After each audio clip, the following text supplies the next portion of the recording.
Good morning to all. എല്ലാ പ്രിയപ്പെട്ടവർക്കും ഈ ലൈവിലേക്ക് സ്വാഗതം.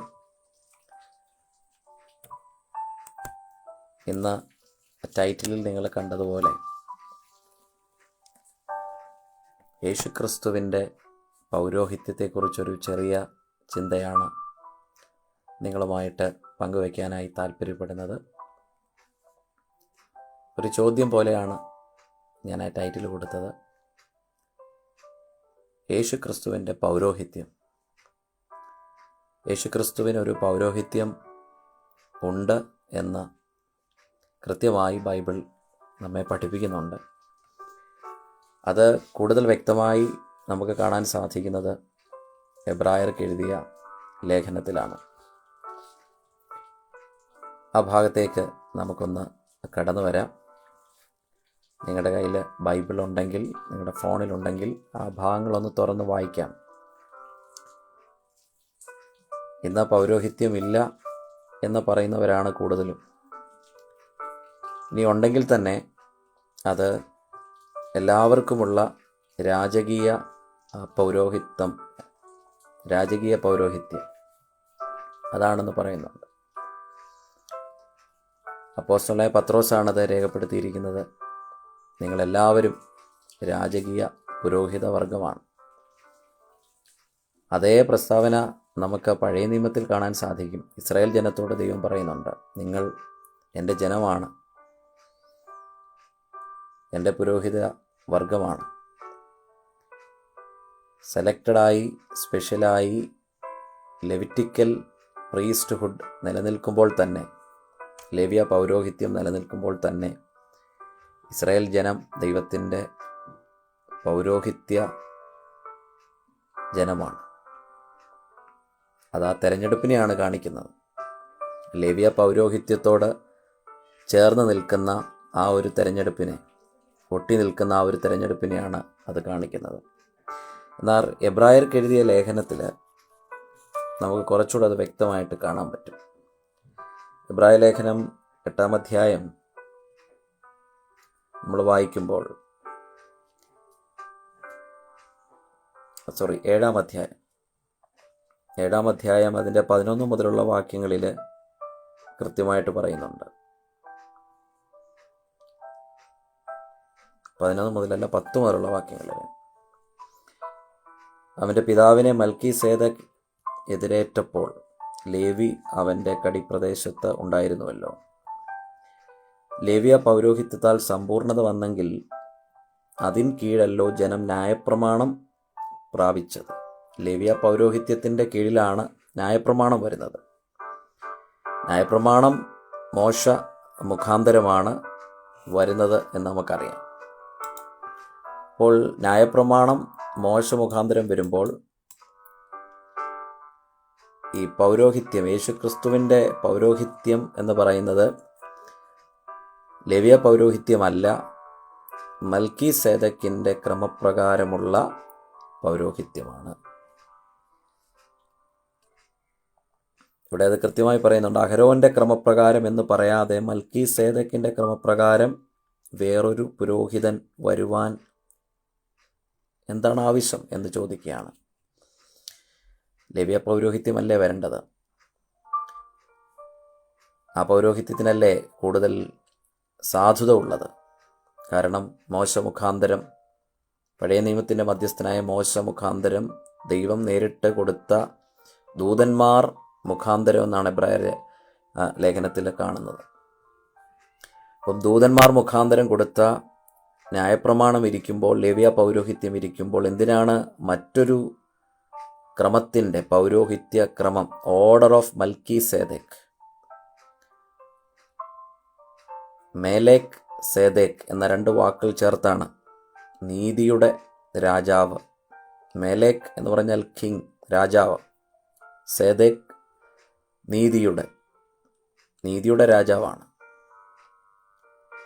ആ രാജാവിൻ്റെ ഭരണത്തിൽ സമ്പൂർണമായ നീതി ഉണ്ടായിരുന്നതായി ആ വാക്കിൽ നിന്ന് മനസ്സിലാക്കാം. രാജാവുമാണ്, പുരോഹിതനുമാണ്. യേശു രാജാവുമാണ്, പുരോഹിതനുമാണ്. എന്നാൽ ഇവിടെ നമ്മൾ ചിന്തിക്കുന്നത് യേശുക്രിസ്തുവിന്, ദൈവപുത്രന് എന്തിനാണ് ഇങ്ങനെ ഒരു പൗരോഹിത്യം? ദൈവമായിരുന്നവൻ, ദൈവത്തിൻ്റെ പുത്രനായ യേശുക്രിസ്തുവിന് എന്തിനാണ് ഒരു പൗരോഹിത്യത്തിൻ്റെ പിന്തുടർച്ച? അപ്പോസ്തോലിക് സക്സഷൻ എന്നൊക്കെ നമ്മൾ പറയത്തില്ലേ? ക്രൈസ്തവ സഭകൾക്ക് അപ്പോസ്തോലിക് സക്സഷൻ ഉണ്ട്. അതിൽ വിശ്വസിക്കുന്നവരാണ് മിക്കവാറും എല്ലാ മുഖ്യധാര ക്രൈസ്തവ സഭകളും. അതായത് പിന്തുടർച്ചാവകാശം, സക്സഷൻ. ഇവിടെയും ഓർഡർ ഓഫ് മൽക്കിസേദക്ക് എന്നൊക്കെ പറയുമ്പോൾ നമ്മൾ അതിനെക്കുറിച്ച് ഗൗരവമായിട്ട് ചിന്തിക്കേണ്ടതുണ്ട്. ഇപ്പം നമ്മൾ എടുത്ത ഈ ഭാഗം തന്നെ ഒന്നുകൂടെ ഒന്ന് വായിക്കാം. അഹരോൻ്റെ ക്രമപ്രകാരം. അപ്പോൾ ഈ ക്രമത്തിന് പ്രാധാന്യമുണ്ട്, ഓർഡറിന് പ്രാധാന്യമുണ്ട്. ക്രമരഹിതമായത് ഒരിക്കലും ദൈവത്തിൽ നിന്നുള്ളതല്ല, പരിശുദ്ധാത്മാവിൽ നിന്നുള്ളതല്ല. ഈ ക്രമരഹിതമായി നടക്കുന്ന പല ശുശ്രൂഷകളും പരിശുദ്ധാത്മാവിൻ്റെ മേൽ കെട്ടിവെച്ചുകൊണ്ട് അത് പരിശുദ്ധാത്മാവിൻ്റെ പ്രവൃത്തിയാണെന്ന് പറയുന്ന ഒരു പ്രവണതയാണ് ഇന്നത്തെ ഈ ഉണർവ് കൂട്ടങ്ങളിലെല്ലാം കണ്ടുകൊണ്ടിരിക്കുന്നത്. അപ്പം അതിൽ യാതൊരു അടിസ്ഥാനവുമില്ല. ക്രമം, കൃത്യമായി ഒരു ക്രമം. നമുക്കറിയാം, സൃഷ്ടിപ്പിൻ്റെ ക്രമം, കൃത്യമായൊരു ഓർഡർ ഉണ്ടായിരുന്നു. അഹരോൻ്റെ ക്രമപ്രകാരം എന്ന് പറയാതെ മൽക്കിസേദക്കിൻ്റെ ക്രമപ്രകാരം വേറൊരു പുരോഹിതൻ വരുവാൻ എന്താണ് ആവശ്യം? ഇംഗ്ലീഷിലൊന്ന് വായിക്കാം. Now if perfection was through the Levitical priesthood, for on the basis of it the people received the law receive ചെയ്തത്, ലോ അവർക്ക് ലഭിച്ചത് അഹരോന്യ ക്രമപ്രകാരമുള്ള പൗരോഹിത്യത്തിലാണ്. What further need was there for another priest to arise according to the order of Melchizedek and not be designated according to the order of Aaron? അഹരോന്റെ പൗരോഹിത്യത്തിനല്ലേ പ്രാധാന്യമുള്ളത്, പാരമ്പര്യമുള്ളത്. ഇവിടെ മൽക്കിസേദക്കിൻ്റെ ക്രമപ്രകാരമുള്ള പൗരോഹിത്യം. പിന്നെ അടുത്ത വാക്യം, പൗരോഹിത്യം മാറിപ്പോകുന്ന പക്ഷം ന്യായപ്രമാണത്തിനും കൂടെ മാറ്റം വരുവാൻ ആവശ്യം. മാറിപ്പോകുന്ന പൗരോഹിത്യമാണ് അഹരോന്യ പൗരോഹിത്യം എന്ന എബ്രായ ലേഖനത്തിൽ നമ്മൾ വായിക്കുന്നുണ്ട്. യേശുക്രിസ്തു ന്യായപ്രമാണത്തിന് കീഴെ ജനിച്ചവനായിട്ടാണ് ഗലാത്യ ലേഖനത്തിൽ നമ്മൾ വായിക്കുന്നത്. അണ്ടർ ദ ലോ, ആ നിയമത്തിൻ്റെ എല്ലാ കാര്യങ്ങളെയും കൃത്യമായി പിന്തുടർന്ന് അത് നിവർത്തീകരിച്ച ഒരു വലിയ ശുശ്രൂഷയാണ് യേശുക്രിസ്തുവിൻ്റെ ശുശ്രൂഷകളെല്ലാം തന്നെ. ചെയ്ത ഓരോ പ്രവൃത്തിയും. അപ്പോൾ ഇനി 16-ാം വാക്യം, ഒരു പുരോഹിതൻ മൽക്കിസേദക്കിൻ്റെ സദൃശനായി ഉദിക്കുന്നുവെങ്കിൽ അത് ഏറ്റവും അധികമായി തെളിയുന്നു. നീ മൽക്കിസേദക്കിൻ്റെ ക്രമപ്രകാരം എന്നേക്കും പുരോഹിതൻ എന്നല്ലോ സാക്ഷീകരിച്ചിരിക്കുന്നത്. For it is attested of him, you are a priest forever according to the order of Melchizedek. എന്നേക്കുമുള്ള പൗരോഹിത്യം, നീങ്ങിപ്പോകാത്ത പൗരോഹിത്യം. അപ്പം നീങ്ങിപ്പോകുന്ന പൗരോഹിത്യമാണ് ലേവ്യ പൗരോഹിത്യമെങ്കിൽ ഇവിടെ നീങ്ങിപ്പോകാത്ത മൽക്കിസേദെക്ക് എന്ന പുരോഹിതൻ്റെ, മഹാപുരോഹിതൻ്റെ കീഴിൽ യേശുക്രിസ്തുവിന് പൗരോഹിത്യം ലഭിക്കുകയാണ്. അപ്പോൾ യേശുക്രിസ്തു നമ്മുടെ ശ്രേഷ്ഠ മഹാപുരോഹിതനായി മാറുന്നു എന്ന് പറയും.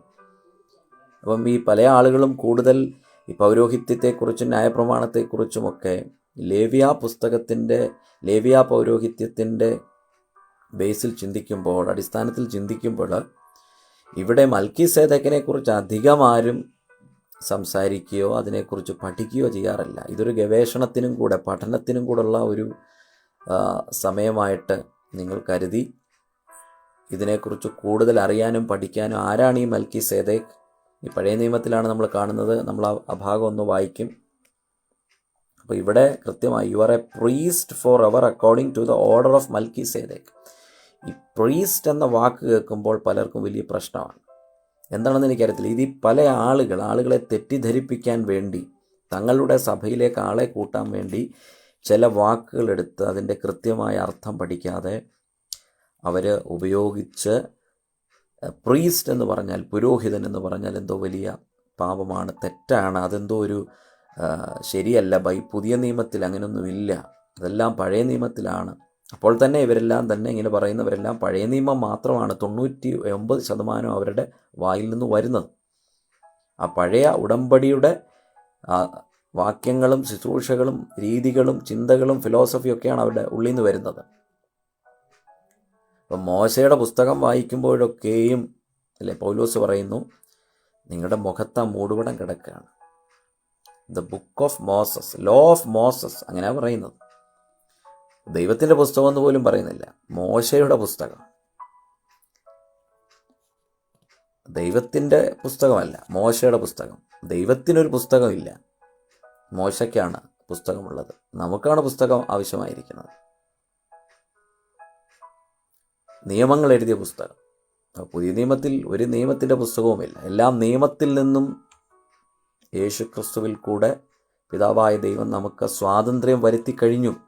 ആ സ്വാതന്ത്ര്യത്തെ ടേസ്റ്റ് ചെയ്തുകൊണ്ട്, എക്സ്പീരിയൻസ് ചെയ്ത്, ആനന്ദിച്ചുകൊണ്ട് ജീവിക്കാനാണ് ദൈവം നമ്മെക്കുറിച്ച് ആഗ്രഹിക്കുന്നത്.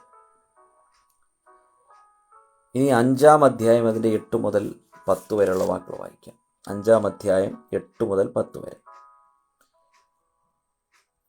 അതിൻ്റെ 10-ാം വാക്യം വായിക്കാം. മൽക്കീസേദക്കിൻ്റെ ക്രമപ്രകാരം മഹാപുരോഹിതൻ എന്നുള്ള നാമം ദൈവത്താൽ ലഭിച്ചിരിക്കുന്നു. 10-ാം വാക്യം. Being designated by God as a high priest according to the order of Melchizedek. അപ്പം പൗരോഹിത്യത്തിന്, ശുശ്രൂഷയ്ക്കൊരു ക്രമം ഉണ്ട്, ഒരു പിന്തുടർച്ചയുണ്ട്. അല്ലാതെ വെറുതെ ഒരു സുപ്രഭാതത്തിൽ ഒരു സ്വപ്നം കണ്ടു, ഞാൻ സുവിശേഷ വേലയ്ക്ക് വേണ്ടി, ശുശ്രൂഷയ്ക്ക് വേണ്ടി ഇറങ്ങി എന്ന് പറഞ്ഞ് ഇറങ്ങുകയല്ല. സഭയ്ക്ക് ഒരു കൃത്യമായ ക്രമമുണ്ട്, ഒരു അഡ്മിനിസ്ട്രേഷനുണ്ട്. അത് യേശുക്രിസ്തു മഹാപുരോഹിതനാണെങ്കിൽ നമ്മൾ പുരോഹിതന്മാരാണ്. അപ്പം പ്രത്യേക ഒരു ശുശ്രൂഷ ഇല്ല എന്ന് പറയുന്ന ആളുകൾ പിന്നെന്തിനാണ് അവരുടെ ഇടയിൽ ലേറ്റി, പാസ്റ്റർ അല്ലെങ്കിൽ ക്ലർജി ഡിഫറൻസ് ഉണ്ടാക്കി വെച്ചിരിക്കുന്നത്? അവർക്ക് മാത്രമാണ് ഈ ഹോളി കമ്മ്യൂണിയന്, കല്യാണം, അങ്ങനെയുള്ള ശുശ്രൂഷകൾ, ബാപ്റ്റിസം നടത്താനായിട്ട് അനുവാദമുള്ളൂ. ലേറ്റി, ക്ലർജി ഡിഫറൻസ് ഇല്ല എന്ന് പറയുന്ന, ലേറ്റി, പാസ്റ്റർ ഡിഫറൻസ് ഇല്ല എന്ന് പറയുന്ന ആളുകൾ, അവരെടുക്കുന്ന വാക്യം എല്ലാവരും പുരോഹിതന്മാരാണ്. പത്രോസ് എഴുതിയ ആ ഒരു വാക്യം, ആ ഒരു പ്രസ്താവനയാണ്, നമ്മളെല്ലാം രാജകീയ പുരോഹിതന്മാരാണ് എന്ന് പറയുന്നവർ യഥാർത്ഥത്തിൽ അതൊക്കെ വെറുതെ ജനത്തിൻ്റെ കണ്ണിൽ പൊടിയിടാൻ പറയുകയാണ്. മൽക്കീസേദക്കിൻ്റെ ക്രമപ്രകാരമുള്ള പുരോഹിതൻ ദൈവത്താലാണ് ഈ ഒരു ക്രമം ലഭിക്കുന്നത്. 6-ാം അധ്യായം അതിൻ്റെ 19-20 വാക്യങ്ങൾ. 20-ാം വാക്യം. അവിടേക്ക് യേശു മൽക്കീസേദക്കിൻ്റെ ക്രമപ്രകാരം എന്നേക്കും മഹാപുരോഹിതനായി മുമ്പുകൂട്ടി നമുക്ക് വേണ്ടി പ്രവേശിച്ചിരിക്കുന്നു. Where Jesus has entered